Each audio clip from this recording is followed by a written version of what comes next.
जय हिंद दोस्तों, मैं नीलेश गुप्ता सर। दोस्तों मैं आज बात करूंगा क्लास 10th की बायोलॉजी, जो इसमें चैप्टर नंबर 2 चल रहा है, नियंत्रण एवं समन्वयन। ये हमारा आज तीसरा लेक्चर है दोस्तों। ये 5 लेक्चर में ख़त्म कर दूंगा दोस्तों। ये हमारे 5 लेक्चर में ये चैप्टर आपको फिनिश हो जाएगा। 3 ये तीसरा लेक्चर है, 2 लेक्चर आपको और होगा, उसके बाद ये चैप्टर आपको फिनिश कर दिया जाएगा दोस्तों ध्यान दीजिएगा। मैं आपको दोस्तों मैं एक बार एडवाइस ये दे रहा हूँ दोस्तों, अगर आप मेरे चैनल को सब्सक्राइब कर दोगे और लाइक कर दोगे तो हमारे वीडियोस आपके पास पहुँचते रहेंगे दोस्तों। इतना तो लाइक कमेंट हमारे लिए बनता ही है। ध्यान दीजिएगा दोस्तों। तो यहाँ पे बात कर रहे हैं प्रकाशानुवर्तन और गुरुत्वानुवर्तन। दोस्तों हम यही 2 बातों की बात कर रहे हैं। ये प्रकाशानुवर्तन क्या है, गुरुत्वानुवर्तन क्या है।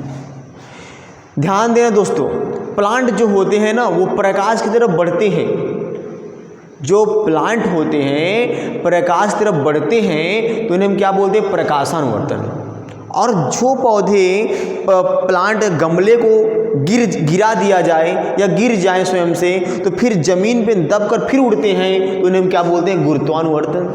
ध्यान दीजिए दोस्तों, जैसे कि हम प्रकाशानुवर्तन की बात करेंगे, फोटोट्रॉपिज्म की बात करेंगे, जियोट्रॉपिज्म की बात करेंगे, गुरुत्वानुवर्तन की बात करेंगे दोस्तों। ध्यान दीजिएगा, इसमें होता क्या है, प्रकाशानुवर्तन यानी जब कोई प्लांट को, जब कोई पौधे को, कोई गमले से पौधे को जब हम मकान की खिड़की के पास लगा देते हैं, हमको सो देने लिए कमरे के अंदर, लेकिन अगर हम खिड़कियां हम खोल देते हैं, मान लीजिए ये मकान है, ठीक, ये मकान है, मकान के अंदर मैं लगा दिया हूं। अब यहां मकान के पास क्या है, एक खिड़की है, अच्छी सी लंबी सी खिड़की है। तो जब प्रकाश उस खिड़की पे पड़ती है और पौधे पे पड़ती है तो जो पौधा होता है वो प्रकाश की तरफ मुड़ जाता है और मुड़ने के बाद में धीरे धीरे प्रकाश की तरफ गमन करके वो खिड़की के पास चला आता है और झुक जाता है उधर। प्रकाश की तरफ झुक जाना वही क्या होता है, प्रकाशानुवर्तन। ठीक है, जैसे मान लीजिए सूर्यमुखी, उसका नाम क्या है, सूर्यमुखी, सनफ्लावर।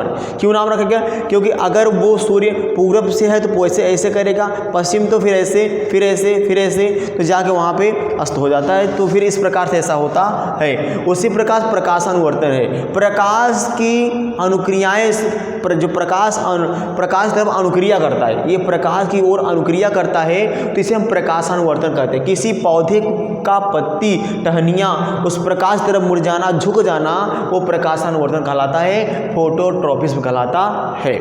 अब गुरुत्वानुवर्तन की बात करेंगे दोस्तों।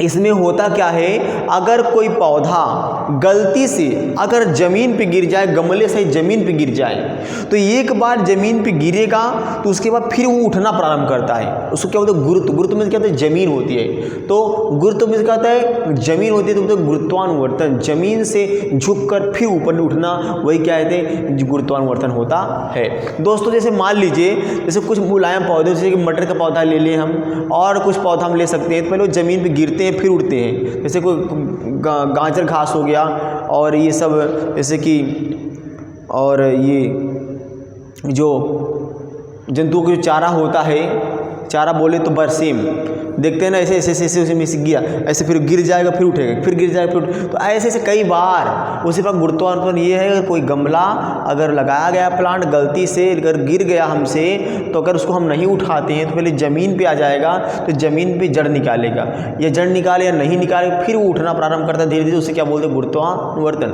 तो दोस्तों हम इस प्रकाश के प्रकाशानुवर्तन और गुरुत्वानुवर्तन ये सिर्फ प्लांट में होता है, एनिमल में नहीं होता है। ये सनलाइट की प्रेजेंटिंग में दोनों होते हैं, ये सूर्य प्रकाश की उपस्थिति में दोनों होते हैं दोस्तों। ध्यान दीजिएगा, मैं आपको दोस्तों कल मैं बात करूंगा पौधों पादप हार्मोन की बात करेंगे, उसका मैं आपको ट्रिक बता दूंगा दोस्तों। आपको एक छोटी ट्रिक में आप सारे हार्मोन आप याद कर सकते हैं दोस्तों। मैं 7 हार्मोन होते हैं तो मैं आपको कल बताऊंगा और अच्छे से आपको समझाऊंगा तो 7 हार्मोन कैसे होते हैं, क्यों होते हैं, क्या उनका काम होता है। अगर आपने दोस्तों 7 हार्मोन पढ़ लिए तो समझ लीजिएगा आपके अंदर कितना बेनिफिशियल चीज़ें आपको मिल जाएगी दोस्तों। तो दोस्तों आज मेरा लेक्चर यही था दोस्तों। इसी टॉपिक को मैं भी समाप्त कर देता हूं दोस्तों। नमस्कार दोस्तों।